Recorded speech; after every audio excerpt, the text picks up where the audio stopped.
Hello दोस्तों, मैं advocate Prabhas Ranjan और आज के इस वीडियो में हम लोग जानेंगे juvenile justice care and protection of children act 2015 के बारे में। इसका जो सेक्शन 21 टू 23 बोलता है कि कौन कौन से प्रोविज़न हैं जो ये बताते हैं कि कौन कौन सा चीज़ है जो चाइल्ड पे अप्लाई नहीं किया जाता है। तो स्टार्ट करते हैं हम लोग सेक्शन 21 से। उसमें बोलता है कि order that may not be passed against a child in conflict with law. तो ये सेक्शन पर्टिकुलरली बताता है कि कौन कौन से ऑर्डर हैं जो child in conflict with law के अगेंस्ट नहीं पास किए जा सकते हैं।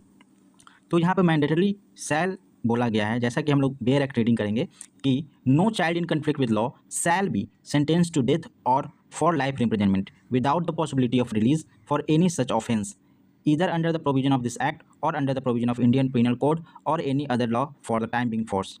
इसमें बोला गया है कि अगर इस एक्ट के किसी प्रोविज़न में दिया गया हो या आईपीसी में दिया गया हो या किसी और लॉ में जो उस समय अस्तित्व में हो, फिर भी अगर ऐसा ऑफेंस करता है जिस ऑफेंस में उस किसी भी पर्सन को डेथ सेंटेंस या लाइफ इम्प्रिजनमेंट देने का प्रावधान है, उस सारे केस में भी अगर यहाँ पे उस बच्चे के खिलाफ डेथ या लाइफ इम्प्रिजनमेंट का इस्तेमाल नहीं किया जाएगा।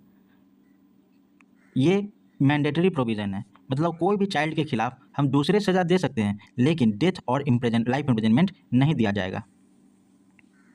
अब आते हैं सेक्शन 22 में। Section 22 says that proceeding under the chapter 8 of CrPC not to apply against child. तो सबसे पहले हम लोग जानेंगे चैप्टर 8 ऑफ सीआरपीसी है क्या। चैप्टर 8 ऑफ सीआरपीसी जो है वो सेक्शन 106 टू 124 तक डील करता है। ये बताता है security for keeping the peace and for good behaviour, मतलब कि शांति व्यवस्था और अच्छे व्यवहार के साथ रहने के लिए जो सिक्योरिटी ली जाती है उनसे जो एक्यूज्ड होते हैं, वो जो प्रोविज़न है वो यहाँ पे उस सेक्शन को यहाँ पे बोला गया है कि यहाँ पर अप्लाई नहीं किया जाएगा किसी बच्चे के खिलाफ। अब ये भी हम लोग जान जाते हैं कि न्यू जो BNSS आई है 2023 वाली, उसमें ये चैप्टर 9 हो गया है। तो अब हम लोग चैप्टर 9 को यहाँ पर रिप्लेस कर सकते हैं। तो चैप्टर 9 का जो सेक्शन 125 टू 143 है वो अप्लाई नहीं होगा किसी भी चाइल्ड के खिलाफ। ये जो प्रोविज़न है वो सीआरपीसी में जो एप्रीहेंशन किया जाएगा या प्रिवेंटिव डिटेंशन होगा, ये दोनों केस में ये प्रोविज़न के को बतलाता है। मतलब कि चैप्टर 8 का जो security for keeping the peace and good behaviour है वो या तो एप्रीहेंशन होगा तब या प्रिवेंटिव डिटेंशन होगा तब, दोनों केस में ये सिक्योरिटी नहीं ली जाएगी, मतलब ये प्रोविज़न ही उस पर अप्लाई नहीं करवाया जाएगा।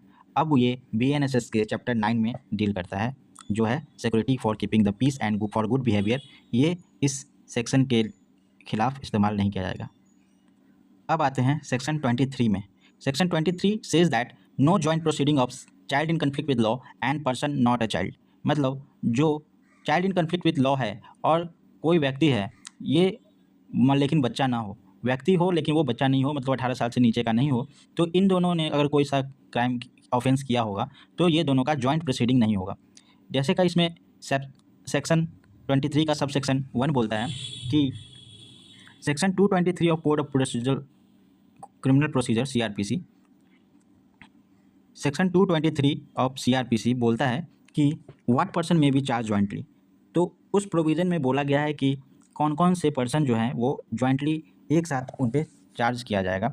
तो अब ये BNSS में 246 सेक्शन हो गया है, सेक्शन 246। तो इसमें बोला गया है कि कोई भी बच्चा जो कन्फ्लिक्ट विद लॉ है और कोई व्यक्ति जो कि बच्चा नहीं है, तो दोनों को एक साथ में जॉइंटली प्रोसीडिंग उसका नहीं होगा। आगे सब सेक्शन 2 में बोलता है कि अगर इंक्वायरी के दौरान बोर्ड को या चिल्ड्रन कोर्ट को ये पता लगेगा कि जो आरोपित व्यक्ति है वो चाइल्ड नहीं है, मतलब वो बच्चा नहीं है, उस केस में उस पर्सन का, उस व्यक्ति का चाइल्ड के साथ ट्रायल नहीं होगा, वो एक साथ उनका ट्रायल नहीं चलेगा। तो ये तीनों प्रोविज़न जो थे वो चाइल्ड को एक पर्सन से कैसे अलग करता है उसके बारे में बताया गया था। Thank you for watching.